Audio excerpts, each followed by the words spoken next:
This is Space Cat's Peace Turtles, the unofficial podcast for Fantasy Flight's Twilight Imperium. Episode 58, Player Profile, Hunter. Music by Ben Prunty, featuring Matt Martins and Hunter Donaldson.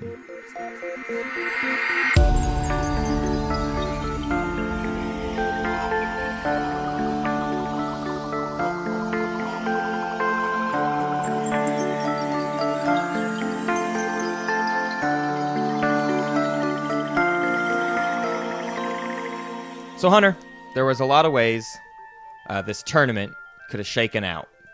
There's a lot of variance in how many aren't you going to people start with like may an have annoying signed up. song? Or No, like, I think I'm just going to start like with the facts. The cold, hard facts. I got to get down to the numbers. It's about factuality, and it's time to break it all down. The numbers are in, and it's time to tell the people what they want to know. You did like a numbers are in thing, like the I know. votes are Well, that's in why I thing. That didn't was, start like, with last the numbers episode. are in the polls, because election day we're past it. We're done. Now it's time for 538's podcast analysis of the numbers. It's time to break it down and see where we got everything yeah, wrong. was it a blue wave or wasn't it?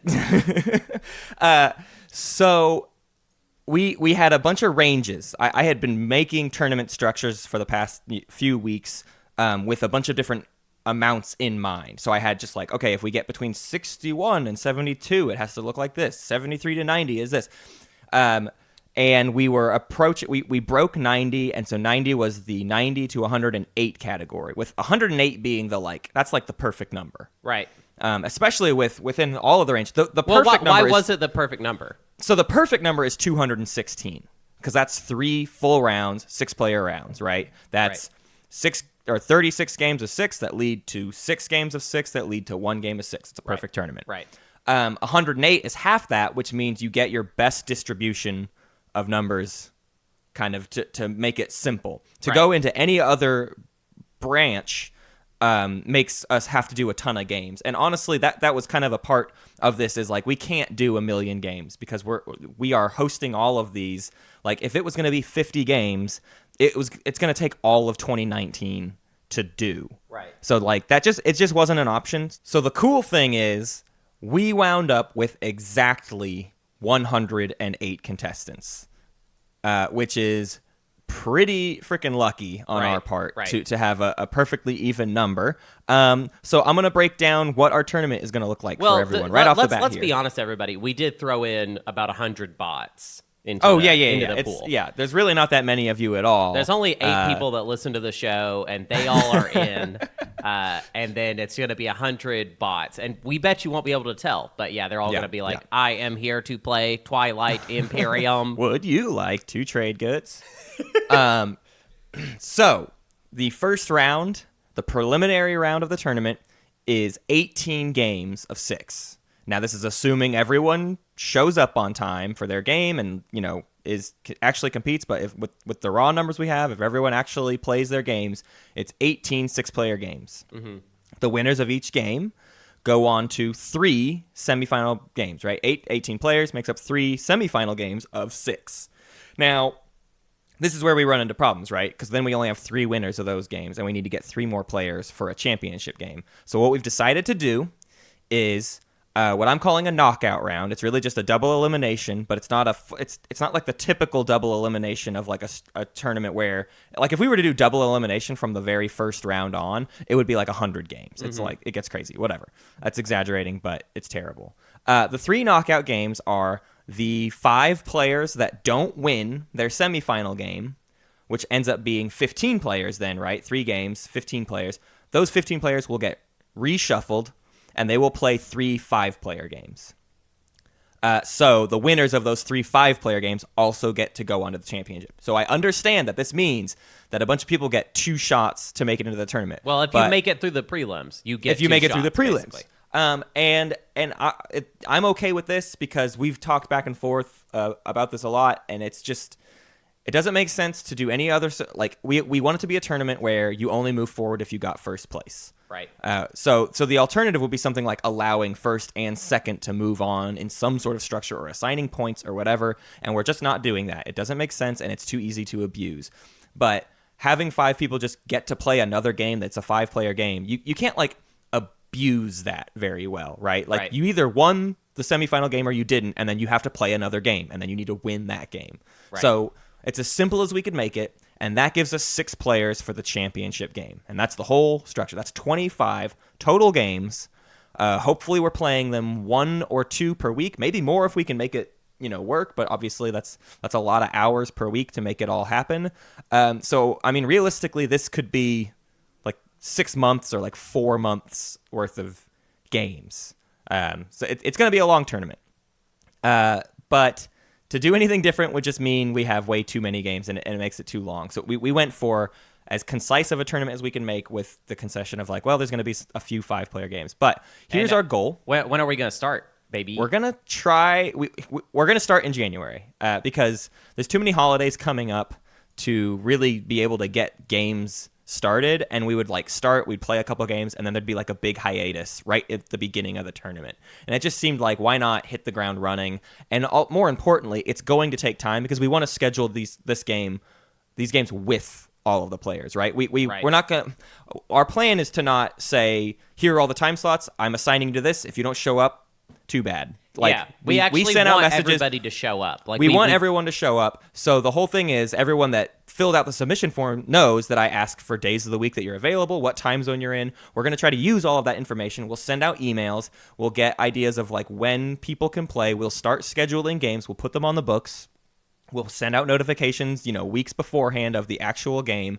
And the idea is we're just going to do our best to make sure everyone has comfortable access to the game. And we really appreciate players who are willing to be very flexible with their schedules. But we are trying to also accommodate the people who have limited flexibility. Right. If there are no shows in the preliminary rounds, we will we'll find out which players are still available. We'll try to put people on retainer, basically. People have upcoming games scheduled. We might try to have them come into this game and then see if we can reschedule the other ones. We might be constantly rescheduling games, which is annoying, but there's just no other way to do it. And we will try to add the no-show to a later game. We don't want to punish no-shows right away because, honestly, I'm more interested in maintaining the integrity of the structure of the tournament than I am like, oh, you didn't show up, too bad. I don't care that your kid had to go to the doctor or something. Like, I want to give people, let them have their excuses to not show up. So, but if this happens in like the last games of the prelim round, we will have to just forfeit people and that sucks. But we're going to do our best to make sure that like we notify everyone and we stay ahead of the cancellations and just keep anyone from having to drop out in that prelim round. Now, as far as semis and the knockout round and the championship, I mean, I can't imagine a world where someone just doesn't show up for the semifinal game or the championship game. Right. If someone lets us know ahead of time that they can't do it, we probably will reschedule because I would rather have the game with all of the winners than to just like kick someone out. But if someone completely has to leave and is like, nope, I'm not doing the tournament anymore, we'll just have to work on that case by case basis. We do not want to go down to 4-player games. So if it messes up the knockup games and turns one of them into a 4-player games, I don't know yet what we will do, but luckily we're far enough away from that where hopefully it won't happen, and if it does, we'll have come up with something by that point. We obviously will take suggestions, but we're trying to avoid 4-player games. And that's it. That's the tournament. That's what it's going to look like. So be expecting emails and lots of correspondence with us between now and January, trying to schedule these out. And we're basically expecting 1 or 2 games every weekend starting in January, and then any games during the week that we have to do. So yeah, I'm freaking pumped, and I'm just glad that we got a number that makes some sense. It's amazing that we ended up with a perfect, nice round number that makes it easier. It was going to be a lot more of a nightmare to have 15 out of 18 games were 5-player games or whatever. Yeah, there was a lot of different ways it was going to have to shake out, and we ended up with the easiest solution. So yeah, everyone I'm happy that I'm happy at the lack of 5-player games, that it is mostly all 6-player games, and that the 5-player games are nestled past 2 6. So if the prelims obviously are all going to be 6, so that will all be, in my opinion, fair. I feel like in 5-player games is when things get a little bit fishy, but where we've placed them, I feel like is the nicest place for them to be. Right. You're being given a second chance to get into the finals, but you have to do a 5-player game where things get a little bit weirder. So you have to it's the gauntlet, right? It's the 5-player games are okay, well, this is your last chance and it's going to be different. Right. I think it's just crazy though that we're going to have a championship game of people that won, at least 2 games of Twilight Imperium of to people get there. pushing for it. Yeah, I'm excited for that. I have a couple questions that I feel like we get regularly about this that I would just like to address. People that are interested in watching these games, what are their options? Are they going to be able to do that? No, we're not, because there's no way to stream it. I like how I set you up to say. Yeah, I know. I didn't set myself up to say no. I set you up to say no. That's so me. Be the bad guy. There's no way to stream these games and ensure that the players aren't cheating. We trust most of the players, but there's nothing to stop someone with a 2-monitor setup from just having it up. There's no amount. You cannot set up a stream with a 10-hour long delay. Right. And a 30-minute delay isn't enough for Twilight Imperium. Twilight Imperium, you can hold an action card in your hand for 30 minutes. That is possible. It's totally true. So, however, that being said, why? What is the compromise there? We are going to record every single game. Yeah, baby. Hunter and I will have a recording of every game. Whether or not the entirety of the recording gets released or clips from the recording to just showcase how the game went, I don't know. I mean, the easiest thing is to just upload the whole video and let people watch it, but we kind of have to be cognizant of other people's desires. If someone in the game doesn't want their voice streamed, we have to respect that. We have to, we got to do what we can to protect people's identities and whatever. So for every game that all 6 players, consent to being put on YouTube, we'll upload it to YouTube. And anything else, we're obviously going to have constant coverage. Every single episode is going to be about, or is going to have a segment about the games we just watched and played, and we're going to talk about the tournament a lot. We want that to be a figurehead of the show. It's going to be a point of the show is analyzing and breaking down games and seeing how things went. Another thing, we've talked about this before, but it's worth bringing up now while we're talking about the tournament. But every single map we made the maps. They're all pre-made maps that we decided on. We even just tested one out that is probably going to remain fairly unchanged. We might make small adjustments, but we just played a Good Brotherhood game, and the map that we used in that was one that I think we're pretty interested in using as a map for the tournament. So we are going to be bringing maps to the table. Which round do you want to use that one in? I want to use it for the preliminary round, but there's more testing that we should go through. But I think it's a pretty fair map for anyone to play on. It's a comfortable map, and I think it requires players to take advantage of the meta or get really brave, because it's a map where you can really kind of easily maybe win in your own pie slice. You can very easily Cold War it, and so if you want to push yourself to steal a victory, you have to do something.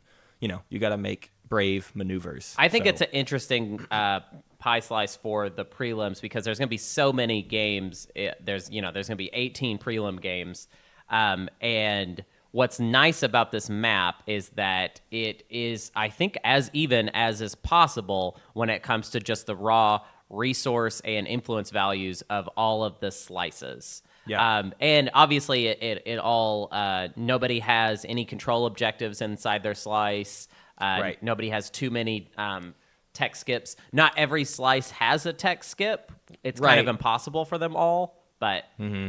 But at the very least, it's a map that is designed around the idea that there's nothing equidistant and you have everything you need in your pie slice. But nothing more. Nobody has excess. It's very, very balanced within the pie slices, but it makes for a little bit more boring of a map.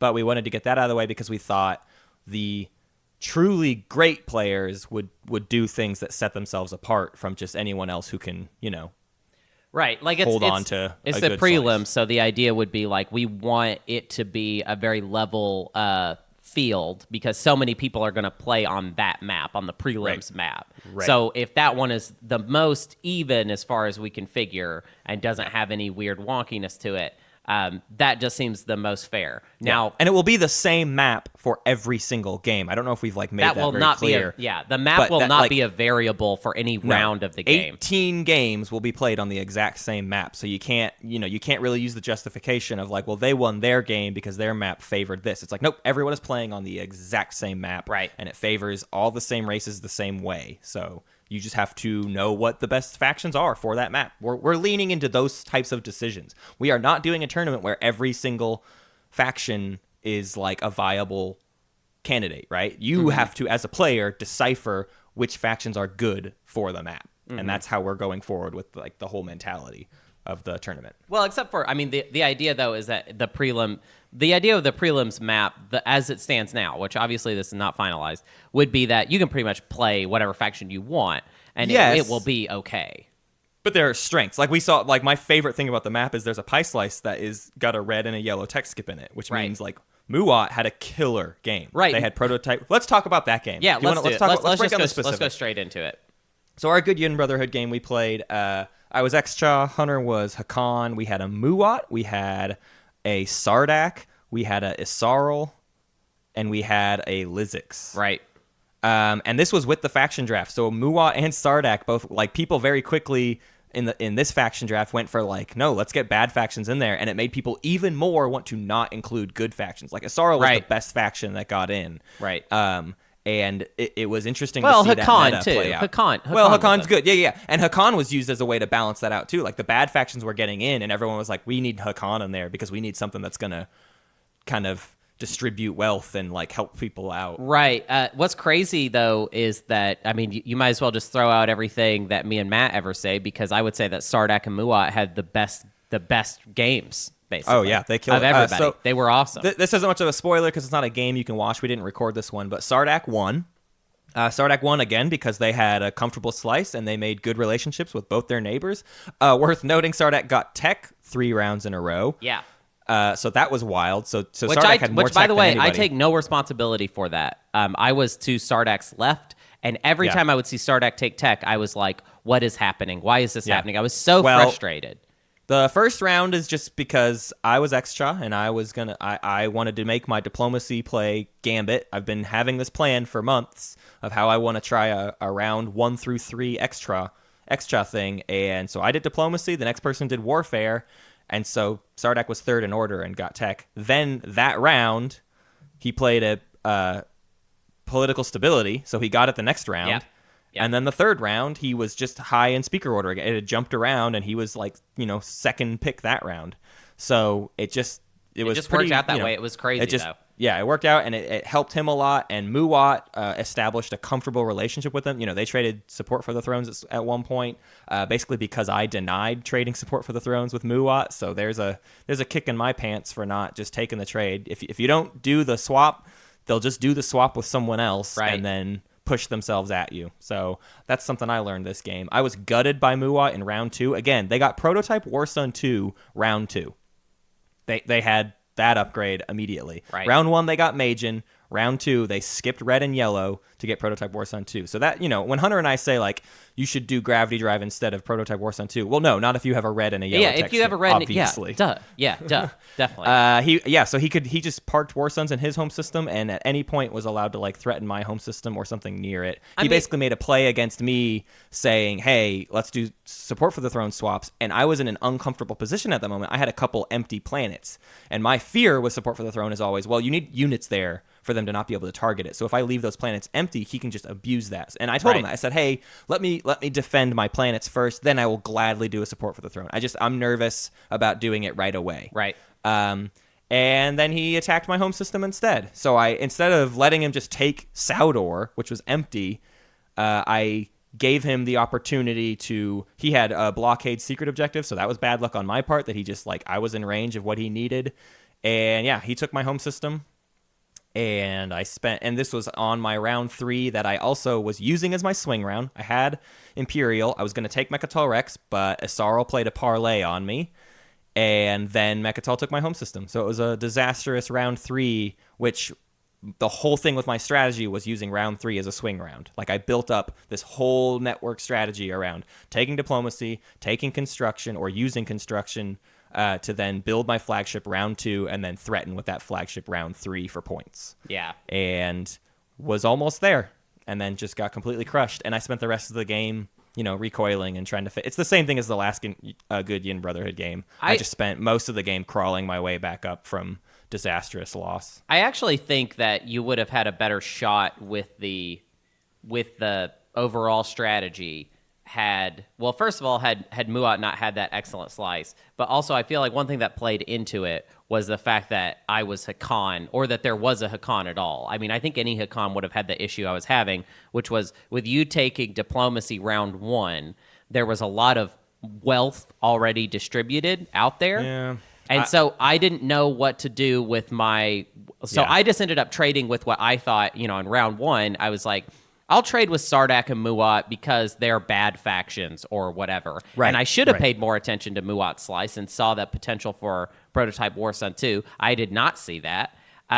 And so, honestly, I was early trade partners with Sardak and Muat, and they ended up having a great game. They just got off to such a good economic start. And I know that Muat is saying, like, hey, that Muat said that was not a very big factor. I'm not necessarily saying that it was so much as, like, with Sardak, it was. Yeah. Like, Sardak had access to tech, and money, and could secondary diplomacy round 1. Sardak got rich round 1. Sardak did not have to go through the normal. But the thing was, to me, I was like, I didn't know what to do because I felt like everybody was kind of a bad trade partner with diplomacy in the mix. Yeah. So I just picked the 2 factions that I thought were going to benefit the least because they had the worst start. Because they're bad. Yeah. Yep. Yeah, and I agree, and I get it. It definitely... Lots of things just kind of slowly picked away at me, and then a major attack sealed the deal pretty much. Right. Well, I mean, there's nothing you could do about Prototype War Sun 2 that early in the game. Round 2. That's crazy. There's no defense for that. That's just like I should have planned for it. I mean, the defense for that is I should have had my flag. I should have foregone having my flagship next to Mechatol, and I should have just kept my flagship close to home so that it could properly defend my home system. But I was going for points, which I think I still stand by, honestly. Like if Extra doesn't get the points early, they never get ahead. I've seen it so many times now. You have to find a way to get early points as Extra. Right, and that's what I was going for, and I just got punished. Hunter, I was the Peace Turtles. You were the Space Cats. We played a game as Space Cats Peace Turtles. What we didn't even realize it until we didn't even mean to. Yeah. So I felt bad about some of my choices. Like I said, I felt like I was trading with the wrong people early game. But I did not know what to do. I was attacked by a Trickster L1 early. You almost can't even call it an attack, right? It was just Lizix had the opportunity to do this slick little maneuver it was punishing you for leaving your home system empty. Right. Now, the thing there is you had a wall of units between you and Lizix, but Lizix happened to have a skilled retreat. Right. So skilled, he activated his system, sent his fleet in, and then immediately skilled retreated into your home system. Well, it's deeper than that because he baited me out. So what happened was he parked in empty space right next to the system adjacent to my home system. Yep. And I had gone green first, and then I was going to go blue. So I did not have gravity drive yet, or I didn't have upgraded dreadnoughts. Regardless, the point is, I was like, okay, well, I'm going to have to scoot up my fleet to make sure that he doesn't, because I thought there were some control objectives out. I thought he was going for my planets. So I was like, okay, I'm going to have to leave my home system empty because I need to be able to win this fight. Right. I thought he was just going for a straight up fight. And instead, he activates that system, plays a skilled retreat, and skilled retreats into my home system, which I was even surprised by that, because when he played the skilled retreat, I thought he was going to go to one of my other adjacent systems to go for the planets eventually. He was kind of unlucky, though, because I had a great action card game in general. So I got Neural round 1 and was trading with Isarl like crazy. Yeah. I want to give you credit for that, too. You were... people were just coming to you with offers as well, but I think it's because you, you made good offers early, so people... I think that's a thing. That's like a factor in the meta, right? Is if you make really, really juicy deals early, people throughout the game are like, he's making juicy deals. I got to come to the table. And so then you can gradually make your deals less and less juicy because they're already kind of on your side. So if you're in those first 2 rounds, just like, hey, come on, like fire sale, like here's anything you want. And then they keep coming back to you for more. And you're Hakan, so you get to leverage a lot more than anybody else would still. Yeah, I was making a lot of deals with... I made a lot of deals with Sardak, Muat, and Isarl throughout most of the game. Yeah. I made a deal with you... but it ended up not paying off. It ended up being pretty poor for you, and that was not part of my plan or anything. I felt like we did have a fair deal. It just ended up. It crushed me. I had a direct hit in hand. Actually, let's detail this. I want people to understand how horribly unlucky my round 2 was. Round 3. My round 3 was. So I was going to take Mechatol Rex. With my flagship adjacent, not pushing my flagship onto Mechatol, but just having it sitting there and then protecting Mechatol from next door. But I knew that Muat had War Suns in his home system 3 spaces away from my home system, but I wasn't even thinking he was going to attack my home system because my plan was to do a support for the throne trade with him soon. I just had to get to that moment.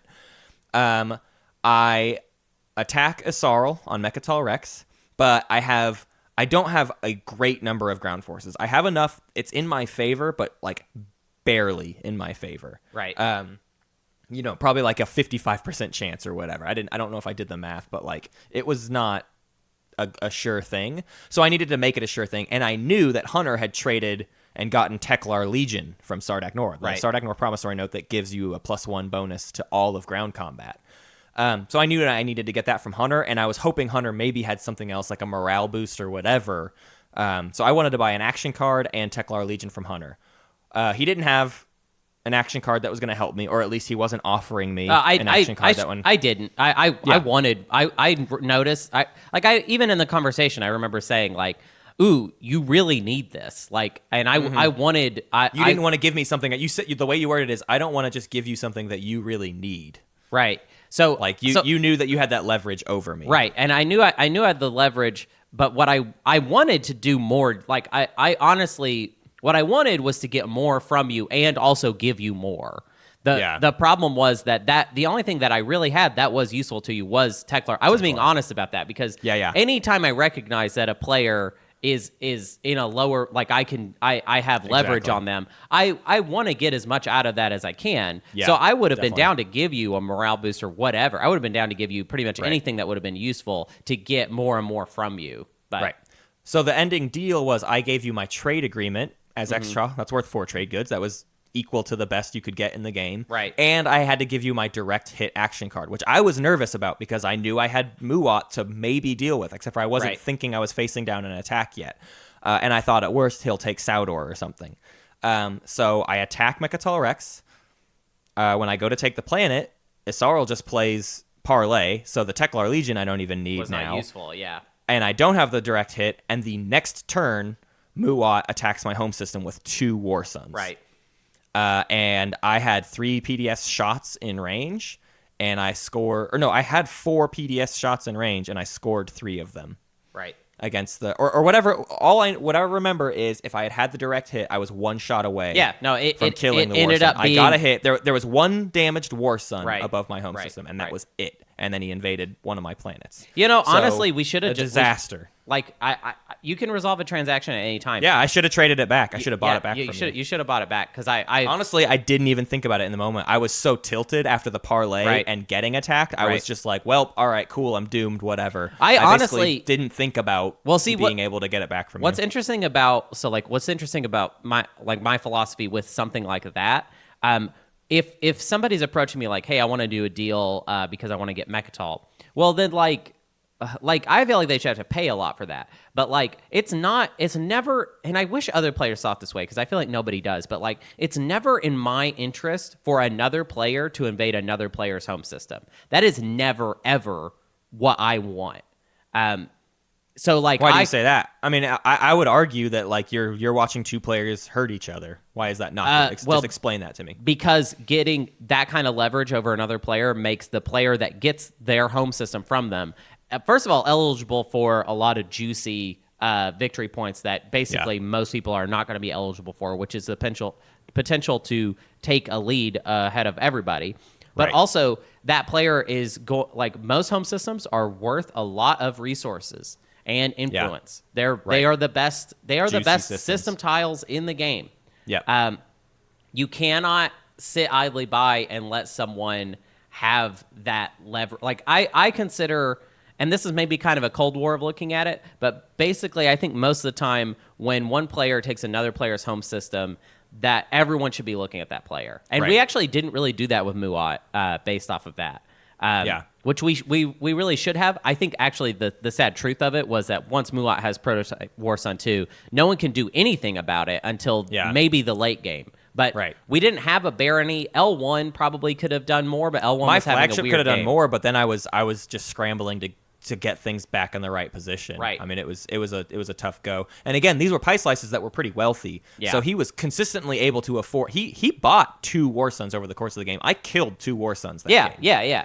Yeah, he was playing pretty fast. And then I killed 2 Warsuns and then drew the secret objective to kill a Warsun. Oh God, that's just but to your point, Hunter, if my attack on Mechatol had been successful and I hadn't lost my home system, it would have been a 4-point round for me. So like you would have gotten back in the to prove the point of what you're saying. Yeah, if you like give someone who's that desperate for it, like that's a huge swing. Like that, you could have just given me the game by giving me Teklar Legion. You know, if the luck had played out differently. Yeah, so I and the reason I wanted the direct hit is I was facing off with L1, and L1 hadn't gone the L1 went, and I kind of like it more and more every time I see it. L1 went red green, which is not went red green yellow, and then to inheritance, and then got whatever blue tech they wanted from off inheritance. Right.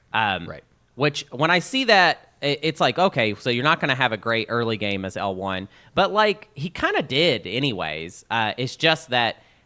So let's go back to L1's maneuver. We actually didn't cover how that resolved. Yeah. So L1 goes for a system adjacent to my home system, use a skilled retreat to skilled retreat into my home system, which honestly, it was annoying, but not because of the action cards I had. I was like, this is not going to hurt me. Yeah. But it did. Anytime I have to turn around, like, it sucks. It really sucks. It's not good to have to turn your ships around. Exactly. You want to, and this is kind of where my game fell apart in general. Is that I did not structure my slice very well, and that I did not have like ships and then ships and then ships. They kind of ended up clustering together because I was facing off against L1 and his fleets were bigger. His fleets were bigger and they're better fleets. He has better abilities in that way. So I felt like I was too focused on fighting L1 and it kind of messed up my mid game. But anyways, here's what happened. So I had already activated the fleet that could respond. It looked like I had no way to prevent L1 from blockading my space dock. And I wouldn't be able to retaliate until next round. The thing was, I had unexpected action, so I played that, like, got that fleet back, and then attacked him with like it was a pretty even fight, but I rolled amazing. Like I rolled great. Like I think I lost very little and destroyed his fleet and really set him back. It felt like he was set back quite a bit because of that maneuver. Right. However, that really crushed Lizix's game. After that, I remember looking at the board and being like, "Oh my gosh, this leaves Lizix with almost nothing." Yeah, like, he had almost nothing defending the rest of his slice. Except for here's the thing, like because I had to turn around to do it, it took me so long to actually just get back into the it was a kind of a control objective heavy game. Well, not heavy, but like there was enough out there to where not being able to get any of them. There. Yeah. So that was kind of a problem. And then because of his fancy play, I kind of ended up doing my own fancy play, and it was stupid, and I shouldn't have done it. Right. He had a planet with 2 undefended PDS, and I had infiltrate, and I had to take so much because he also had graviton laser system, so I had to bring like too big of a fleet, honestly. To dedicate to just taking this kind of somewhat random planet. Now, here's what I will say for myself. It was a planet that was going to get me a point. It also netted me 2 PDS. and I felt like made it very clear that like, all right, like L1, you can't keep messing with me.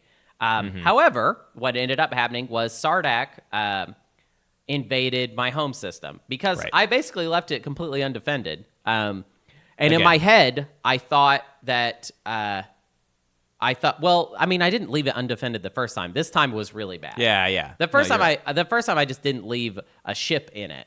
But this time it was like I literally took my fleet like quite a ways away from my home system. Right.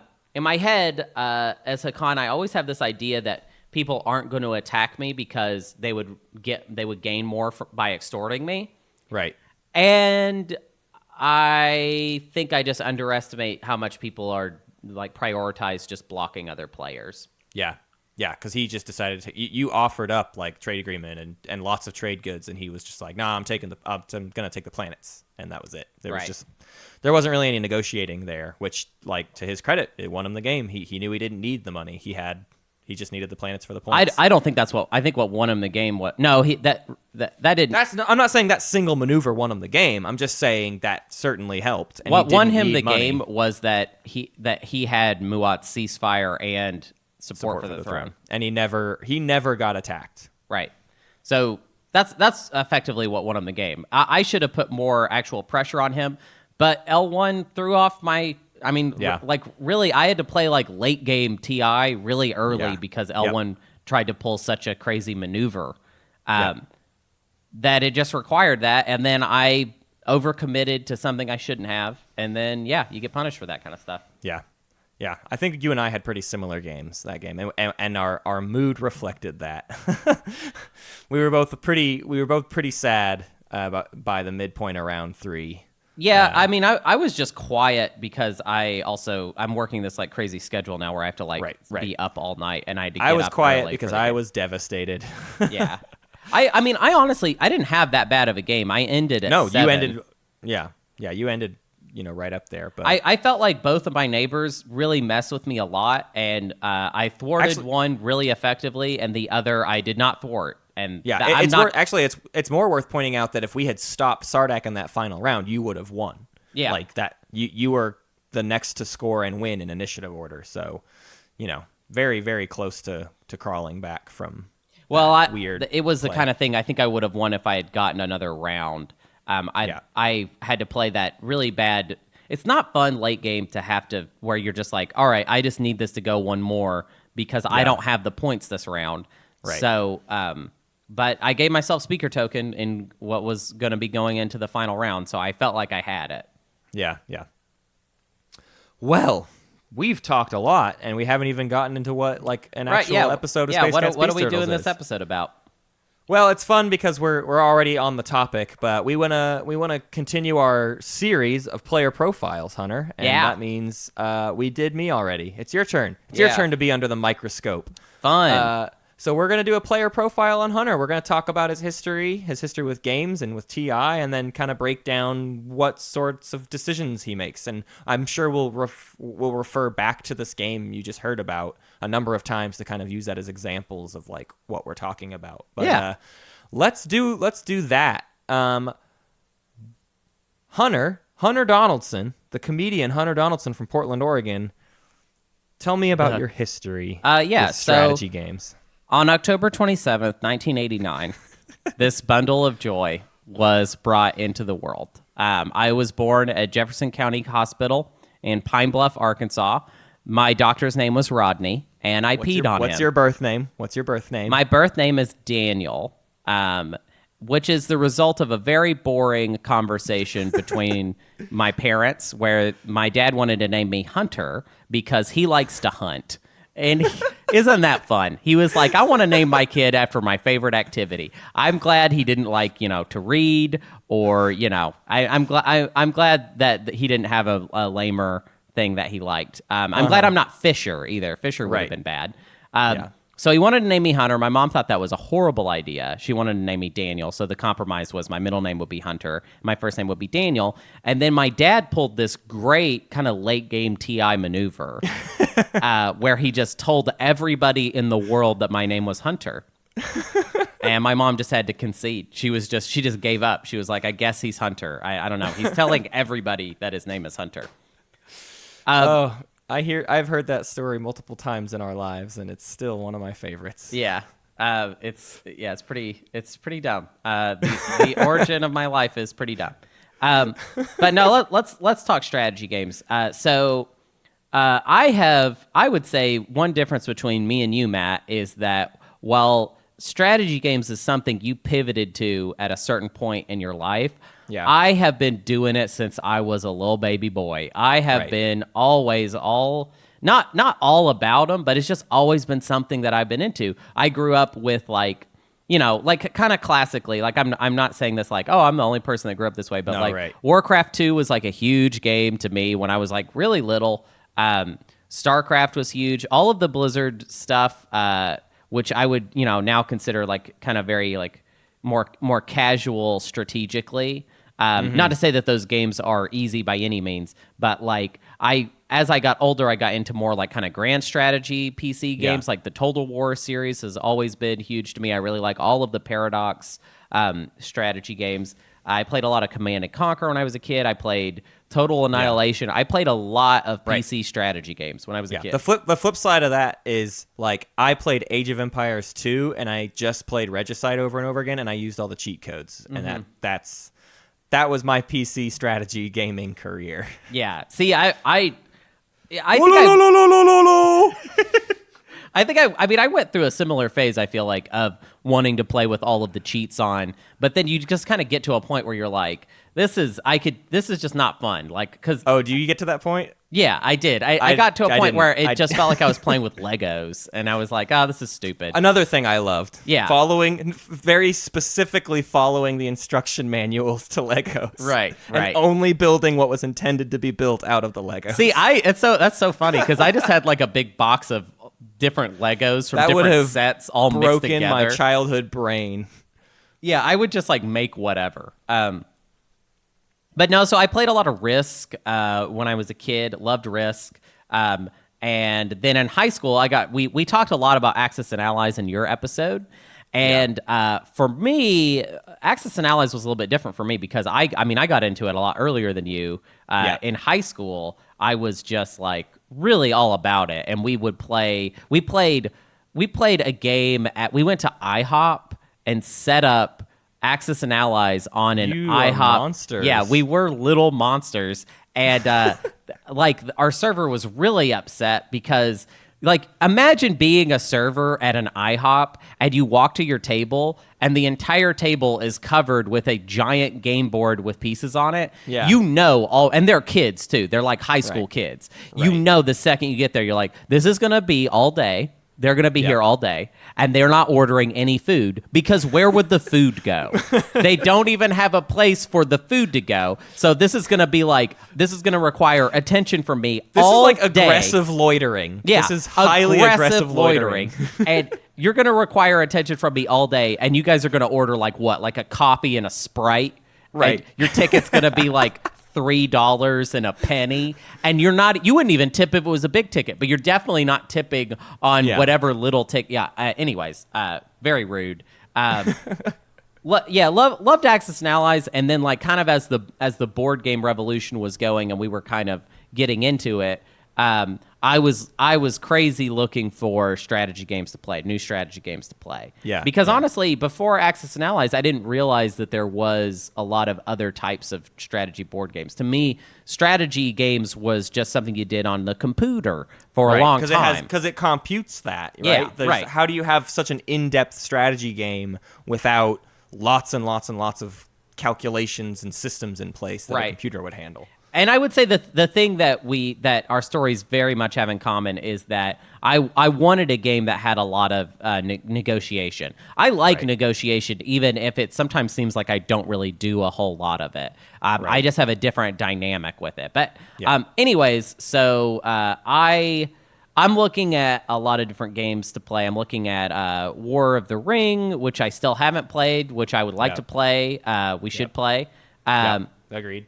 Lots of different board games. I think I even looked at the Game of Thrones board game, even though I didn't know anything about Game of Thrones at the time. Yeah, it was before anyone really knew what that was. Yeah. And then, you bought Twilight Imperium, which honestly, from my perspective, because like all of your Axis and Allies days, that's when you're at college, and we did not go to the same college. We went to different colleges. So I did not play a lot of strategy games with you. I just knew you were playing Axis and Allies, and I'd be like, wow, you guys are playing that. And then all of a sudden you bought Twilight Imperium. And then I was just like, wow, I can't. And to me, before we started playing Twilight Imperium, I actually thought it looked, and I'm not going to lie, I thought it looked a little bit dumb. I really liked not as a game, no, but like as literally a game, it looked the great. look of it. Yeah, the artwork you thought was kind of cheesy and dumb. Yeah, I think if you had asked me before, I would have been like, I think TI is like maybe like a 3 or 4 game on my list. Like, I don't think it was the game I most thought was going to hook me. It's hard for me to remember exactly what though, because I was looking at so much. What I didn't like about War of the Ring was that it was a 2-player game, and I needed something that we could all play. Right. But I've kind of always been, I think because the first strategy game I ever really got into was Warcraft 2, I have always been like more of a fantasy person when it comes to strategy games. I think fantasy is a better backdrop for strategy games because everything is a little more streamlined. Well, it's grounded in at least, I mean, I know it's fantasy, so there's like magic, but like just like space combat is a completely made up idea, whereas like medieval combat, there is a basis in reality, and you're just adding one extra element. Also, it feels easier to simulate with like plastic and cardboard. Like every once in a while, if you think about what's happening in Twilight Imperium, it's like the fiction breaks down a bit. Yeah, the fiction can break down a little because it's like, you'd think like these are giant intergalactic civilizations, and it seems like one of their only options is like just to ram spaceships at each other. Yeah. You'd think there would be, anyways, it just invites more of that type of thinking. Whereas with fantasy, it's like, I mean, like they're just like, they're pooping in the street. Horses that have to crash into each other. Yeah, they don't even have plumbing. So, like, of course they have to fight like this. But yeah, so I was surprised when you got TI. I thought the art was really goofy. And when we first started playing Twilight Imperium, I was really obsessed with the potential of it. And we were playing a lot. We played probably too much early on because I remember I have a lot of memories of early TI being like really kind of upset at the Cold War fleet buildup type flow of the game. Well, we were especially bad about that, I think. I don't know if all groups have the same experience, but yeah, with TI3, we were very Cold War. Yeah, it was like nobody really wanted to fight because they couldn't calculate what fighting would cost and what a good fight would be. But you would build up huge fleets. Yeah, everyone would build was lots of building stuff giant every round. fleets. Probably even at the expense of not claiming victory points, everybody was building huge fleets. Well, because especially before we got the expansions, like as long as you sat there and claimed 2 points every now and then from Imperial, you didn't need to like go out and get as many points. It kind of encouraged you to just sit there and like wait to bank some points. Right, and then you would just kind of count up the rounds until you got your Imperial turn again, and then there you go. Right. Yeah. And whatever. It was fascinating because of the negotiation and social aspects and the role-playing potential, because that's what we all really liked about Axis and Allies, was pretending to be, Germany Speaking or a Russian Britain or accent whatever. Yeah. And just for anybody that plays Axis and Allies, the position that I always like to play is Britain. Britain is my favorite spot to play. In Axis and Allies because it's a hard position and it's fun. Anyways, that has nothing to do with TI. But I remember having a lot of fun with TI, especially when it was just me, you, and Sean playing. When we played with a lot of groups that would involve people that did not necessarily want to play TI, and maybe they didn't even know they didn't want to until we started playing, and then they would realize like this is a horrible mistake. I don't want to play this. But to kind of fast forward to today, I think we did a really good job in your episode of kind of covering, the build up to TI4. I don't know. I feel like you are not very good at describing me as a player, but I do kind of want you to take a whack at it before it's the thing with these types of episodes is that like, I do not want to just sit here and be like, well, I'm like this and like this. You like other players know a lot more about what I am like to play against than myself. I just have an idea of my own philosophy when it comes to playing, but there's going to be exceptions to that. There's going to be like, it's one thing to say like, oh, well, I don't do this. But if you're like, oh, well, yeah, you totally did that to me this one game, well, then it's sure, like, yeah, that's different. That's you cutting me off of the knees of getting to talk about your SAR game. Huh. Anyways, what SAR game? I've never played SAR. Not SAR. My SAR game. You as X-Cha. Oh, but yeah. I want to talk about what I think of you, like how I think you play. Yeah. So one thing you didn't bring up in there is how you also played a ton of the program AAA, which was Axis and Allies. Yeah. But you just play by yourself. Right. And again with PC games, you'd play a lot like by yourself. Right. I don't know how often did you even play those games online? Like how much were you playing StarCraft against people online? Oh, well, versus just playing the campaign and like against the computer. I mean, with Blizzard games, I would say it was probably about 50-50, me playing single player and me playing multiplayer. Sure. And those are more geared towards multiplayer anyways. Yeah. But Total War and stuff. Right. No, that is a solo experience completely. Right. I mean, a lot of those games you can play multiplayer, but the multiplayer is really wonky, and I've never cared for it.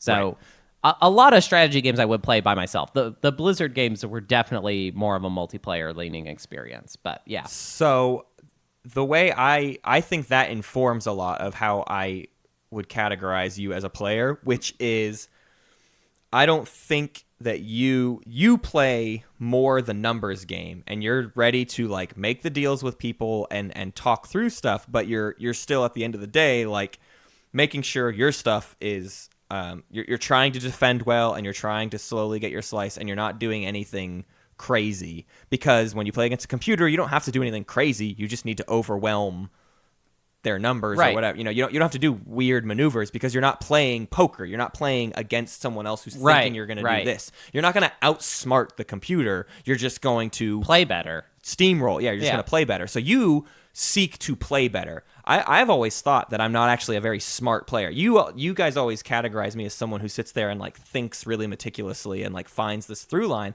but it's because all I'm ever trying to do is find something sneakier because I don't play the slow game as well. Like I don't just build up and steamroll my opponents. You're a gambler, and I need to gamble. Right. You set up a slice, and I think to your credit, it means like you usually.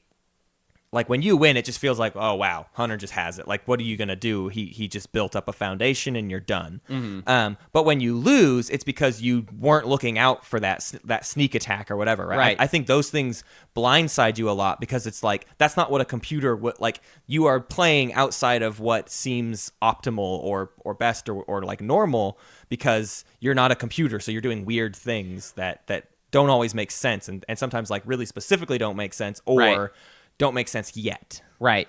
Yeah, I agree with that. I think a way I would put that is like more in line with my actual thinking, which is that when someone does something, like when someone takes a big risk against me and it pays off, that I am always surprised. If somebody, let's say that somebody's got a 30% chance to win in a fight against me and they do win, I will recognize that it was a 30% chance, that it was a low odds, and then just be completely blown away. But this is kind of like, it's funny that we talked about 538 earlier, because I feel like they always will do this thing of like, well, 30% is 30%. Like a lot probabilities. A lot of times people round probabilities in a weird way. Like they'll be like, oh, well, if it's 49%, that means that 51 has it. But that is not what that means. That's that absolutely is still not the case. 49% is still a very good chance that something will happen.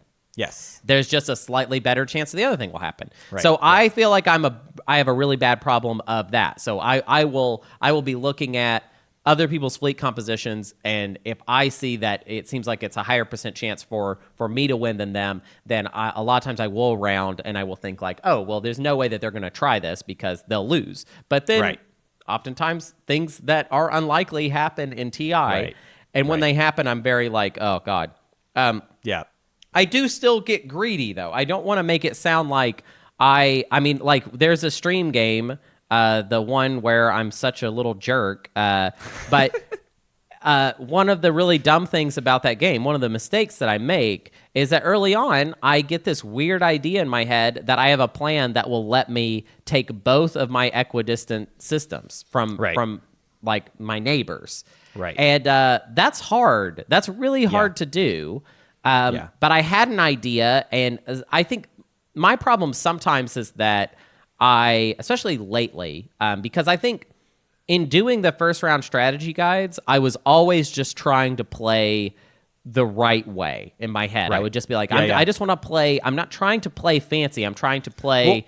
And you were always turned off by people suggesting Magic Christmas Land scenarios because Magic Christmas Lands rely on a bunch of luck. And so you were always just like, no, you can't do that. Like, you don't get to think that way if you're trying to make a good strategy. Well, see, and that's the thing is I think the guides kind of controlled my thinking for a while because I didn't want to tell – I wanted to give people the most steady idea of how to play a certain faction.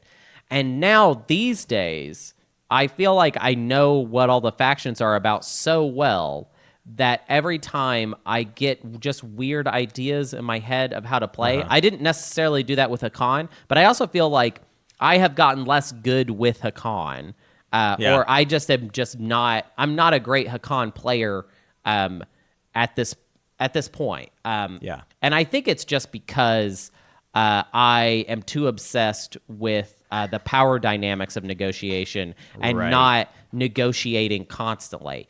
I am just always... let's talk about that. Yeah, let's go. Of how much less you talk these days. How much less you...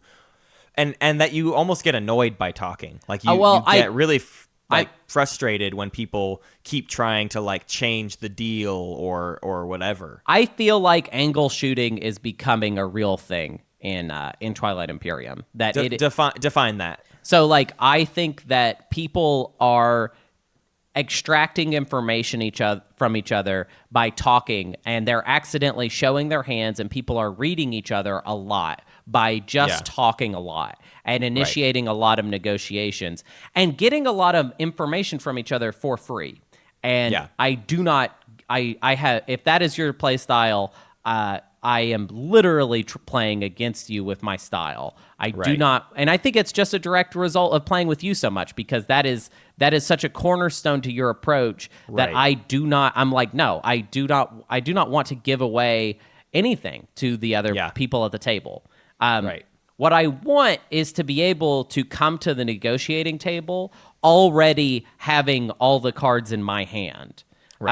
I don't like making deals that are not favorable to me, but I do like making deals. I just want to get a fair price for what is being offered, basically. And I feel like in general, so like this is how deal making works with me. I want, if the other player starts talking to me, saying, "Hey, I want to make a deal," we go, I do not want to talk very much about the deal. I want them to make me an offer. And I want them to make me an offer You fast. say that in TI games more than anything else. Okay, well, what's your offer? Yeah. Because people love to come to you like, hey, your promissory note, what do you think about that? And you're always just like, what's your offer? I'm not talking unless you bring, if you're coming to me, come to me with an offer. I won't just like bloviate about like what things could maybe be worth. And I think sometimes people misconstrue that as like me, like basically it's just that until the offer gets made, I'm not going to start negotiating with you. I'm not going to pre-negotiate. I want you to make an offer and then we can talk about it from there. Because so much of the TI meta has started to become about like kind of open offers constantly. And I just don't really play that way. I feel like which is why you're not as good with Hakan anymore, because that really is like Hakan. You should have, when you saw me be one hit away from killing that War Sun as like a proper Hakan. I would have just jumped in. Hey, how much are you going to spend to get this direct hit back? You would have just dove into every single little moment. But yeah, you weren't there because I'd basically completely forgotten about it. I was just upset, but yeah, you're not there to like just negotiate things. It's right. like, you know, I want people to come to me more than I want to go to other people, because I feel like when you go to other people, you are projecting. I try and project that I don't need your help at all, right? Most of the time. And sometimes to a fault. I mean, that's kind of the problem with this type of strategy, which I'm realizing now that, like, you know, it's just that my style with TI has shifted, and the factions that I used to really enjoy, I now am not playing within that style.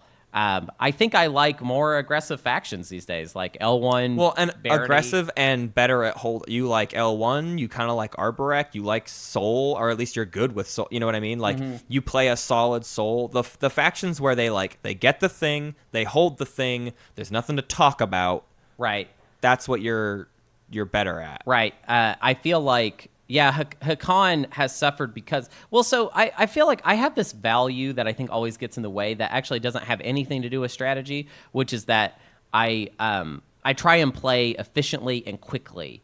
The reason I play that way, though, I think sometimes it gets people feel like the reason I do that is like some sort of like I'm just annoyed with everybody else for playing so slow. It's not really like that. I have to play that way because otherwise I will make mistakes. If I don't stay on top of the game, then I will mess up. And I do. That does happen. Like, it is TI. It is like, it can be a slog sometimes. There are games where, you know, we're hitting hour 4 or hour 5, and all of a sudden I'll be like, wait, what am I doing? And then I'll realize I did not stay on top of it and I messed up. But like, I always want to stay on top of it. And so sometimes I think that type of attitude of like wanting the game to move quickly and not take up too much time cost me some things. I feel like also negotiating the way that I negotiate sometimes costs me stuff as well, because I'm just obsessed with the offer. It's about the deal. It's about the offer itself. Because I'm not willing to kind of finagle a lot, I think sometimes that counts me out of a lot of stuff, which is fine. There are lots of factions where that is total. Like, I'm thinking deal. Like, you know what? I would really like to play Nalu more, because Nalu, I think, is a perfect type of faction for me to play, because they have a great advantage that is just like kind of solid. And the one thing they do have that is negotiable, you should not have to offer it up. People should court you for Gift of the Prescience. You know what I mean? And that's the type of faction I think I really like to play, is like, I want to be, and see, the thing is, Hakan used to play like this. It used to be that you just needed Hakan's favor. Now Hakan kind of has to do more. Yeah, right, right. So now Hakan really has to like get kind of involved in everything. And I'm thinking a lot with the action card trading, which I feel like I am getting better with. I still like to play Hakan. I just feel like I used to be very good with Hakan because I just was like, you had a solid it was strategy. A solid advantage. You knew exactly what you were doing every time you were sitting down with Hakan. I would just play. Exactly I would play the same way. I would play the same way. I was obsessed with tri-docking the home system. That was like my whole strategy. I want to break down the two things that you like distinctly don't do, because I think it deserves a little bit more detail. One we've already kind of gone into, which is you don't gamble. You don't take these weird risky plays. No. Which means, I genuinely cannot think of a time where you've ever had a devastating loss, like a devastating battle. I cannot remember. Whereas I feel like you could probably find 3 or 4 times that's happened. Oh, like every other game. Every other game. It's some crazy stupid thing. The luck doesn't go my way, and I'm just like completely sullen about it. Because when you go into a fight, you go into it like, if you don't have the advantage, you're not going to do the fight. You won't, unless you have a clear cut 80% or more advantage. Like, you're just not going to do the fight. What that also means, though, is you don't ever get lucky. That's true. You never win because of a Hail Mary pass and it pays off. You win because you were going to win the whole time because you steamrolled and you did really well. So you never get lucky wins. And the second thing is, you like, because you don't really come to people with deals that often, you make them come to you. It's this like, you don't extort people. You never, and I think this plays into the fact of like, you don't, I don't really know what it is for you mentally, and I'm curious to break it down, but like, I think maybe it's partly like, you don't. I mean, you're not gonna write a check your butt can't cash, right? You're not gonna extort some. The only time you've ever extorted anyone was me as extra when I was SAR, and it is again because, and we've said this before, but because it costs you nothing. It costs you one command counter and no money and no ships. Right. That's the only situation. It was where literally Hunter like a Donaldson ever situation extorts. where if I did not extort you, that would have been bad play. Like Yeah, it would have just been like, well, you had an opportunity here. Why did you not take it? It would have cost you nothing. Right. Yeah. But if you have to send ships in and potentially lose those ships, and and like you just never go there, because the key to most extortions is like with that Muwat that tried to extort me and then took my home system, he almost lost both of his war sons and all of his stuff. Right. Like that was actually a really close call for him. You don't put yourself in those situations. Again, for better and worse. Usually, I'd argue usually for better, just because but the difference there being, if someone else is steamrolling just as well as you, sometimes they get ahead because they'll eventually take the lucky shot, and you tend to not. Right, that's true. I think this is just something I feel in my guts, and feel free to disagree with me. I think if you somehow had all of our games, all the data from all the games we've ever played in front of you, this is something I think would be true of that data.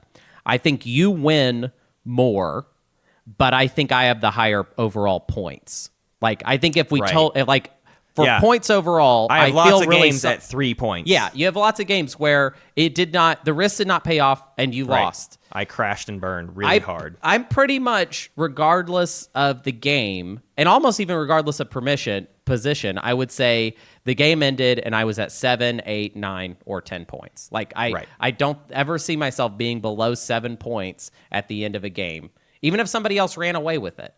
Right. I just feel like a more stable player when it comes to point wise. But yeah, you're right. I think I win less often because of that type of play. Right. Basically. Because at the end of the day, TI either requires luck or risks, and a little, or both. Really, I agree.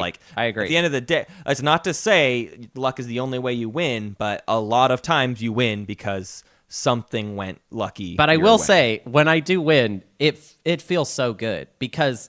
Yeah. I mean, I can think of so many times where I've won the game and someone else has said, "There's nothing we could do." Like it's just always, and not just in the last moments, like halfway through the round before the last round. It's going to end at the end of round 7. Right. We are at close to the beginning of round 6, and we're like, "What are we?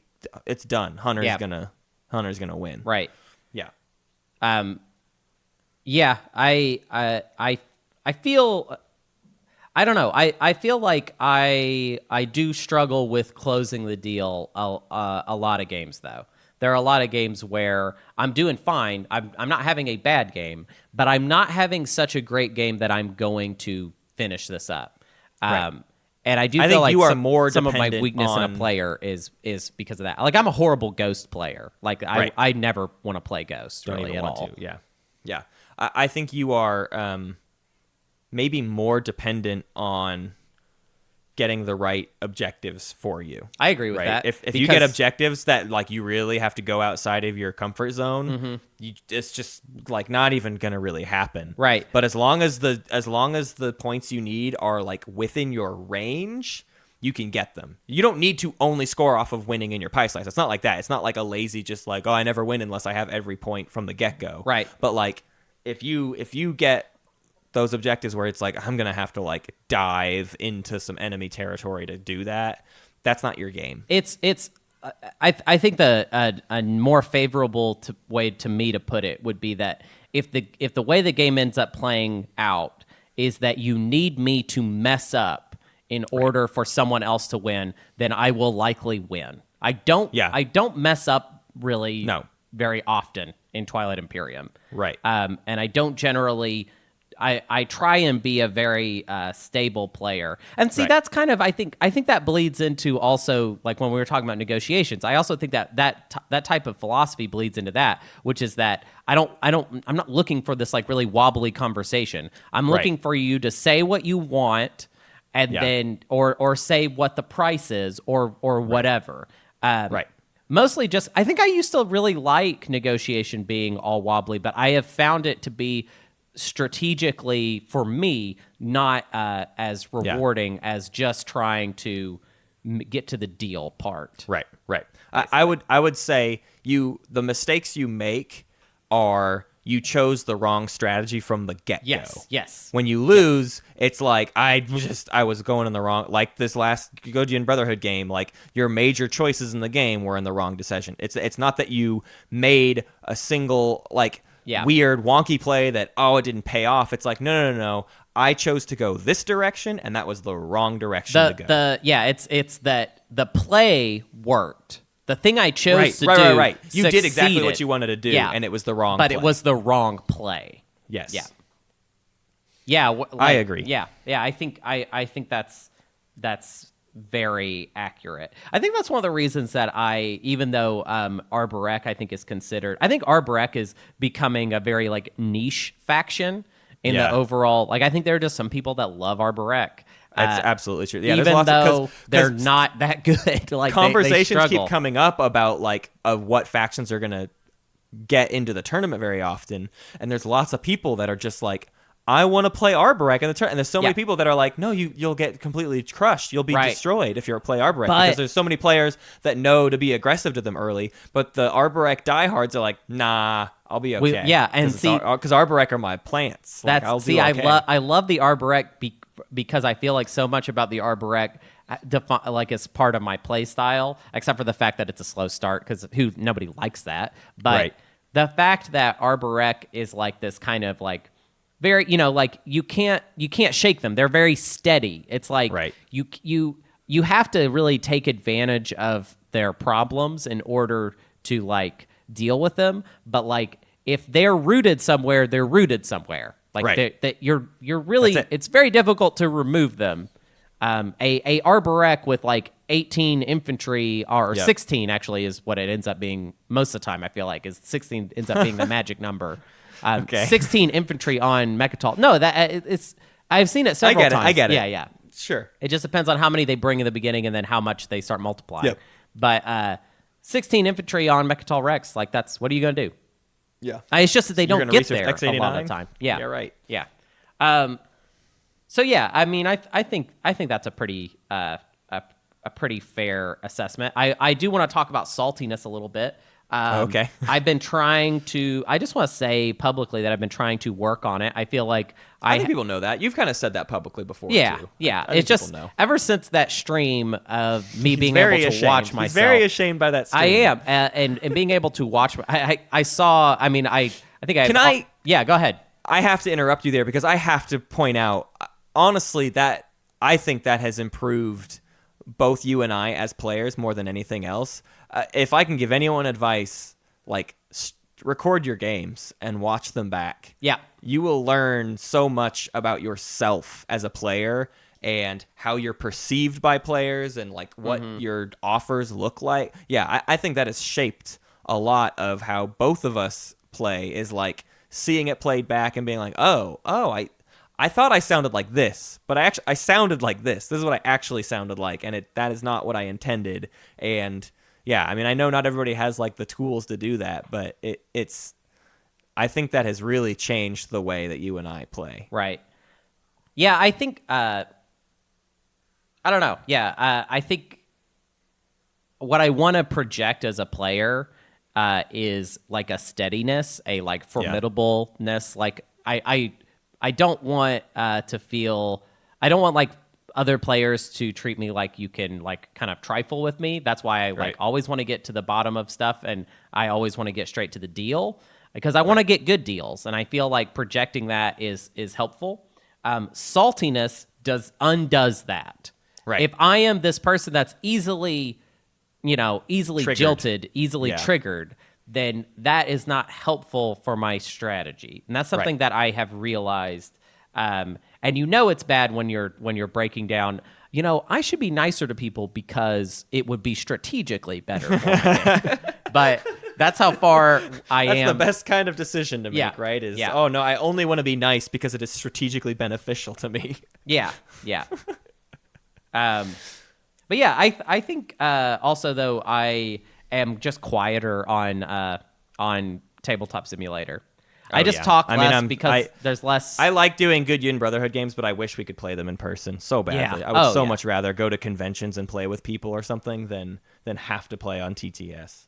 Yeah, we need to go to more. We need to go to more cons and play with people more. That's what we certainly need to do. Certainly a goal. Well, I think we can wrap it up there. I think people have had enough of that. Yeah, we're done with Hunter. We want to do more episodes like this, though. Honestly, like if you are a space kitty, we highly, if you don't have any other ideas, we would genuinely love to just bring you on the show and like let's break you down as a player. Let's play a couple games with you, and then let's do a player profile in you. But also like we want to probably try to do this with some of the other players that we've had on the show before, and our friend. We want to people know kind of at this point like who Alex is and who EJ is, and especially Connor. I think the next one we'll probably eventually do is a player profile on Connor because it seems very fitting. And we're going to have holidays coming up where all those boys are in one place. So I think we may try to do more of these here in the near future. Yeah, these are fun, especially doing spotlighting. I mean, like, I would be willing to spotlight a player that didn't even make it through the prelims if I just thought their play style was really interesting. Yeah, absolutely. We'll do player profiles. That's why it times out well with the tournament of, like, people who make interesting decisions in the tournament. Maybe it's not one player profile on one player, but, like, we can do, after the prelims, we can do a player profile on, like, a few of the different types of players that we saw and draw in examples from those different players that we saw do those things. Right. So... yeah, I like this concept, and it's kind of where I want to see more of these things go, is like breaking down individual decision making, because we've covered a lot of the groundwork. I think we're a little bit past the point of like breaking down the basics. Now it's time to get into like these sort of nitty gritty things. Mm-hmm. But let's jump in and out of the podcast and do errata. Let's saunter. Let's saunter away and saunter back. Yeah.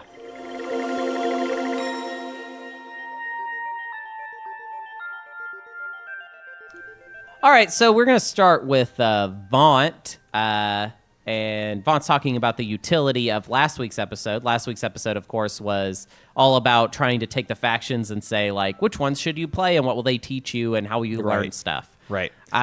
Which I think the title was kind of the hardest thing to nail about that exactly. episode. And I don't think the title reflects what we were actually... It doesn't reflect what the prompt the Galactic Council gave us. That's the problem. Right. So I that's the misleading part, and I think that's kind of what Vaunt gets into, and I want to break down why I agree with Vaunt. Yeah. So here's the comment. I'd probably want to show this episode to my friends who have played TI once already and want to think about playing it again, as opposed to my friends who have never played TI. Maybe another way of saying it is this episode is about people who really know TI talking to other people who really know TI, discussing what to do when we bring new players to the table and what factions to give them, not brand new players listening and getting ideas how they would develop their TI game. I completely agree with this, actually. 100%. Yeah. That episode, I wanted it to be for new players, but the way we ended up breaking down the discussion, I agree with Vaunt that if I was going to try to share that episode with a new player, I think it wouldn't really sell well, but I do recommend it for people trying to keep people coming back, like listen to it, and so that you can offer up those suggestions of factions for them to play. Right. I think that list of factions are the if you have someone play those factions, you have the highest likelihood of them coming back and playing with you more. Yes. And especially, we're going to talk here a little bit more about they need to have played it probably once, because it's not like we talked about any of those factions as a thing that like teach you the core of TI that well. Besides like Soul. To be fair, Soul to is us, the best one for that. To be fair to us, we've already done that episode though. The learn exactly. to learn. Go to the learn to learn. That's what that exists for. Brian the Bodacious said. And this is kind of more about Isarl, but I think it applies to the same point. I agree that Isarl teaches a player a lot and is great for maybe your third or fourth game. And Stronkowski followed up with Isarl is great for a few games in. I think it's terrible for game one. And this is probably a fair argument. Now, again, we put Isarl like sixth on our list or something. You know, it's not like we said they were like top pick, but I do agree that you need to like be familiar with the generalizations of TI before like Asarl is like, oh, and now I'm gonna like see the goofy maneuvers and the crazy stuff I can do. It's just rough because of the action cards, really. It's like you're going to have to see so many of them, and that's where so much of the confusion can happen in TI, which is like, what's the timing windows? Like, I don't understand when I play this. And the other argument is like the ability on the action sheet doesn't make any sense. Why would I stall? And it does take some time to figure out like what stalling is even important for. For sure. So again, I think, I mean, the reality of the situation though is, and this is what we said in the learn to learn, play a faction that you thematically gel with. That is, at the end of the day, the most important thing. Yeah. Play a faction that you are interested in because that's going to hold your interest more than anything else. I agree. Mechanically, most of the factions are complicated. Not everyone, like, we're talking about games that are, I'm one player that has played and I'm playing with 5 people that are new. Right. You can't get everyone a good faction that's going to be perfect for them. Yeah, if you're a group of 5 and you're bringing in a brand new 6th, let them play Soul, let them play Jolnar, something like that. But when it's a whole new group, you can't just make like a blanket suggestion for everyone because it gets pretty tricky. Yeah. I honestly, for some reason, I really like L1. I still kind of stand by L1 and Barony being good starter factions because they're just like they fight. It's like the same logic that people use when they think that Sardak would be a good starting faction, right? But except it's actual reality. Like right.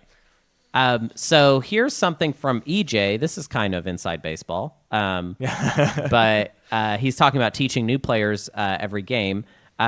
People were a discussion got broken down because people were basically empathizing with EJ about like, oh man, it must suck to teach new players all the time. Because that's what EJ was going through. So EJ said this in the Discord, and I just thought it was a really good point of how to bring in new people. So again, if that last episode was for people trying to think of how they approach introducing new players, not for actually introducing the new players themselves, I think this is good advice. Yeah. Go ahead. Okay, so honestly, the way I have worked it out is to play as openly as I can, announcing the moves I'm making and why I make them. I let players make mistakes independently and only help them when the obvious move is obvious and they are about to overlook that. I generally present that in the form of options and stay objective about prospective turns they could take.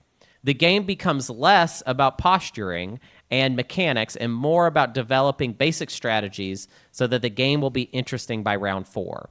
I worry less about victory points and more about the pizza phase. For as inaccessible as TI is to teach, it is a very good It's very good to have casual and fun early rounds as they translate to competitive games in later rounds. And most importantly, a lower turnover rate for the next game. Now, I actually the point he makes towards the end there, I think is fantastic. And I do not know that I've heard that point before, which is that when you're teaching someone, just don't just give them a lot of advice in the early rounds because that's going to be when everything is easy to, as far as like, it's not going to affect your game so much to tell them how to play right early, basically. Yeah.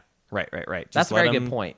Let them spread out and do what they're going to do, and then you'll make cool, interesting decisions round 4. Yeah. You just kind of got to get through 3 rounds of like, just keep building. Do what you want to do. Right. Don't do something crazy stupid. Right. And you'll be good. Right.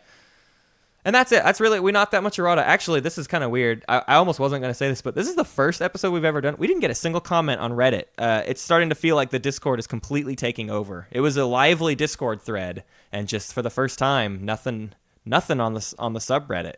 Wow. Yeah, it's weird. But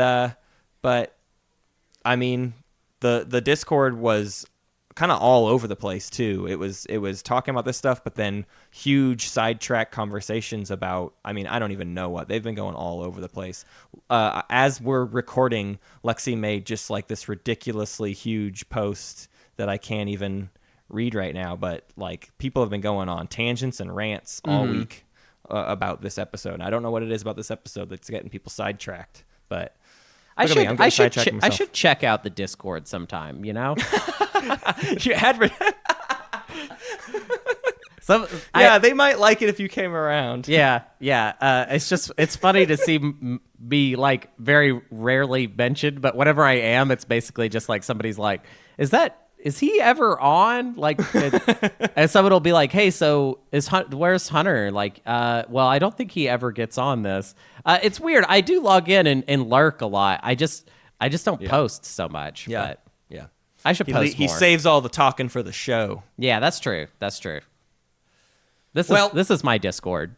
This is Hunter's Discord. You can follow us on Twitter at SpaceCatsPod for game updates and announcements. You can also follow us on Facebook for announcements, and you can ask me questions there. You can like us on Facebook. You can like us on Facebook. You don't follow it. Well, actually, you can do both now. Oh, yeah. You can comment on the subreddit, r/Twilight Imperium. We post there every single week, and you can get in on the discussion there or on our Discord. The BGG Guild, I don't even think I posted a thread on the BGG Guild for last week's episode. But RoboFish's fish tank. I know. What about...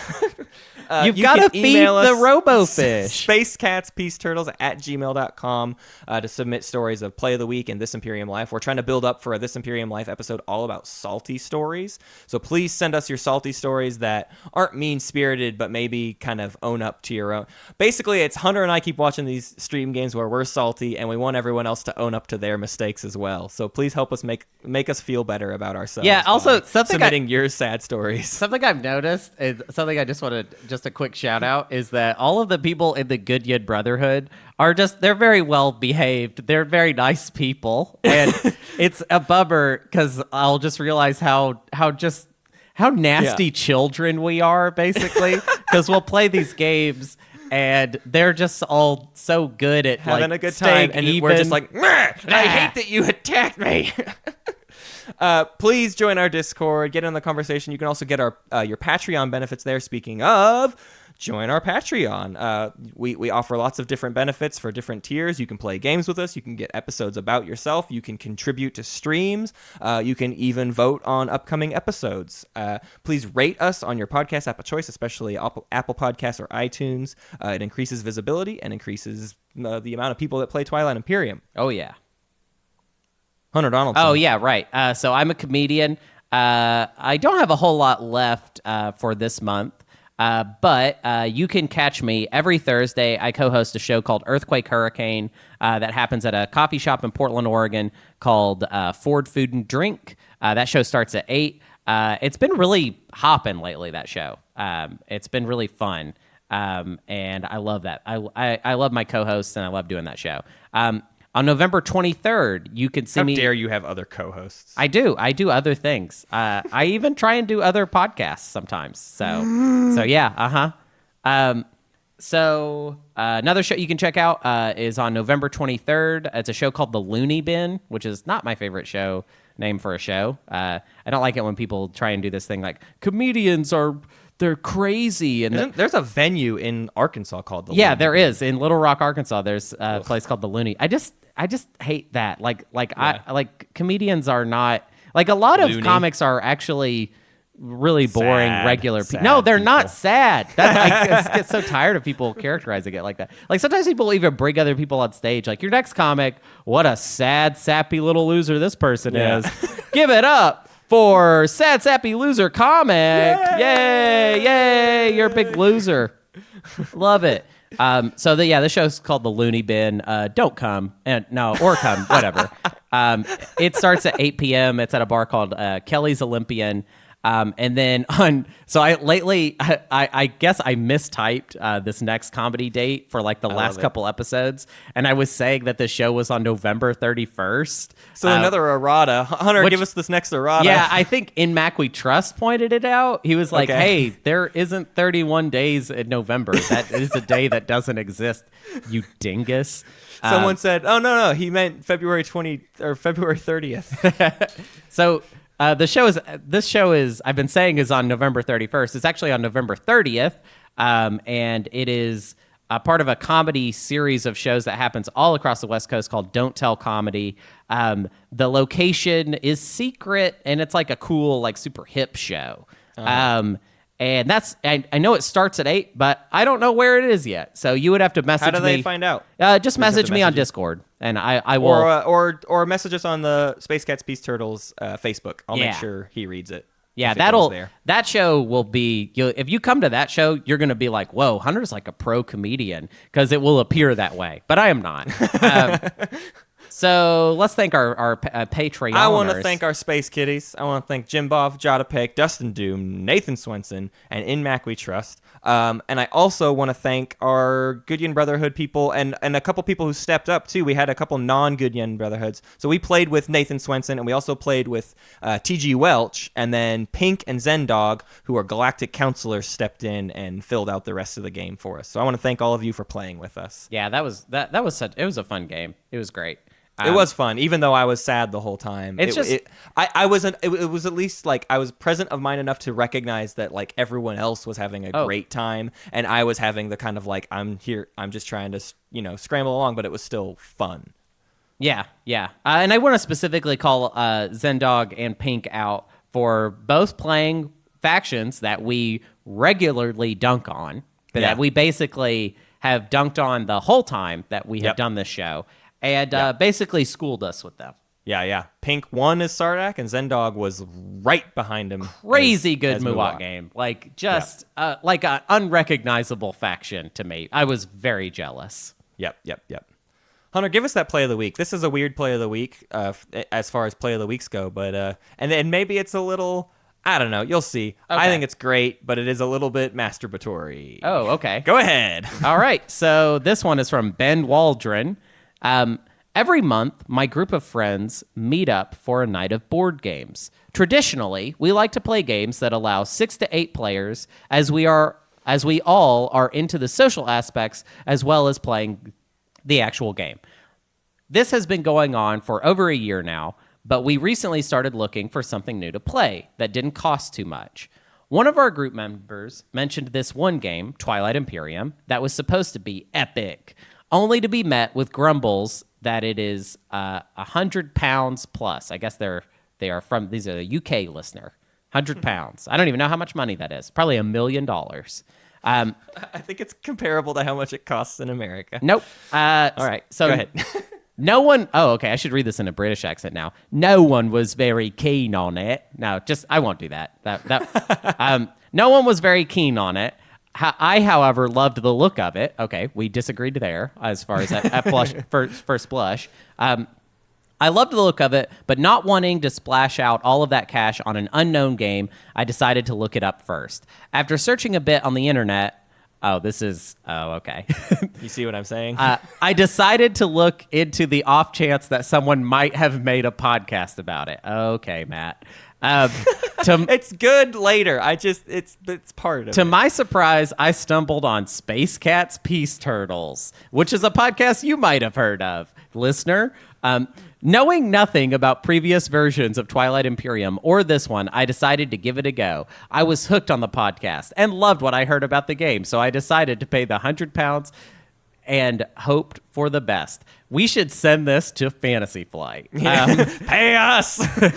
Once the game arrived, I told my group that I bought it, and the next game night needed to start a little earlier than normal. The response was punctuated with comments of, "Mate, you spent how much?" I told my friends, pick a race and go listen to the first round strategy for that race, and trust me, it's going to be good.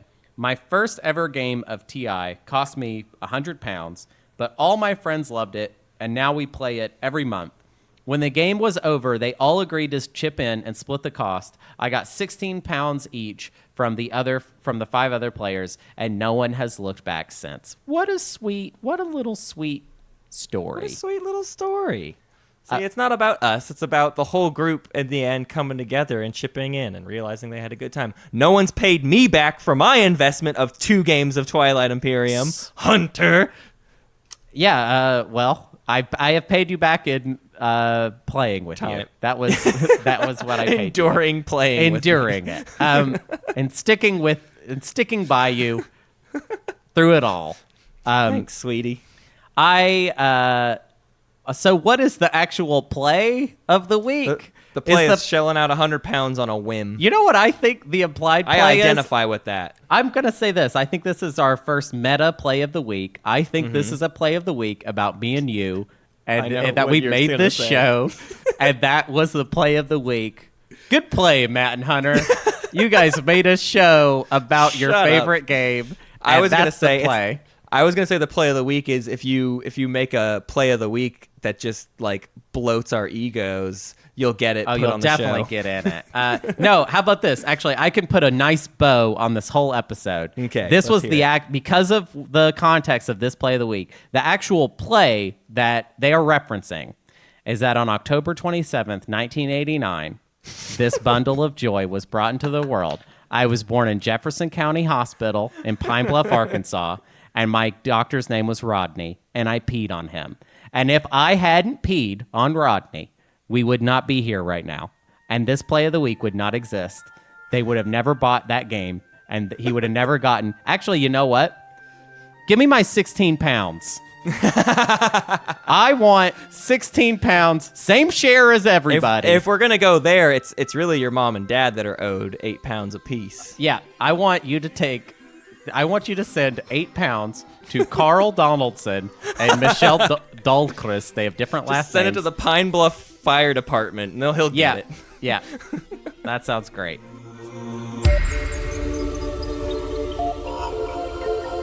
Thank you for listening to Space Cat's Peace Turtles, and thanks to Ben Prunty for the use of his music. You can find more at benpruntymusic.com and benprunty.bandcamp.com. Pax Magnifica, Bellum Gloriosum. And so, the fun thing is... I'm so sorry. My cat is really messing up this recording session right now. Okay. I don't know if maybe you should keep this in, but I just want you to know that Ira is being a naughty boy and quit it. All right. Where are you? Where are you? There he is. All right. I'm gonna throw him out the window or something. I don't know what I'm gonna do. Why are you doing this right now? This is not, you were fine just a minute ago. We fed you. We did all the things. We're holding up our end of the deal, okay? I love my cat.